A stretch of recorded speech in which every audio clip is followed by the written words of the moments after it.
ہمارے حضرت رحمۃ اللہ علیہ فرمایا کرتے تھے کہ مدرسے میں آنے کے دو مقصد ہوتے ہیں، یعنی اگر ایک انسان مدرسے میں آئے اور وہ دو مقصد اسے حاصل ہو جائیں وہ کامیاب ہے، اور وہ دو مقصد اگر اسے حاصل نہ ہو تو وہ ناکام و نامراد ہے، چاہے وہ دنیا جہاں کے کام کرتا رہے یہاں پہ۔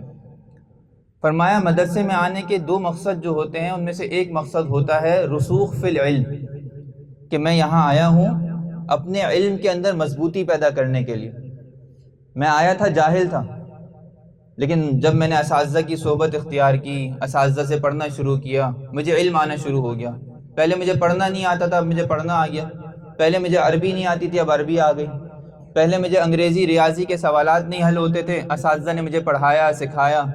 پہلے مجھے فقہ کے مسائل نہیں پتہ تھے، حدیث کے مسائل نہیں پتہ تھے، قرآن کی آیات کی تفاسیر نہیں پتہ تھی، جب اساتذہ نے مجھے بتایا تو مجھے علم ہو گیا۔ تو گویا کہ مدرسے میں آنے کا پہلا مقصد کیا ہوا؟ رسوخ فی العلم۔ دوسرا مقصد ہمارے حضرت رحمۃ اللہ علیہ فرمایا کرتے تھے کہ مدرسے میں آنے کا مقصد تعلق مع اللہ، اللہ کے ساتھ اپنے تعلق کو جوڑنا۔ اللہ کے ساتھ تعلق جڑے گا مدرسے میں آ کے تو اس کا مطلب آنے کا فائدہ ہے۔ اگر مدرسے میں آتے ہیں آپ کا تعلق اللہ کی ذات سے نہیں جڑتا، اس کا مطلب آپ کے آنے کا کوئی فائدہ نہیں۔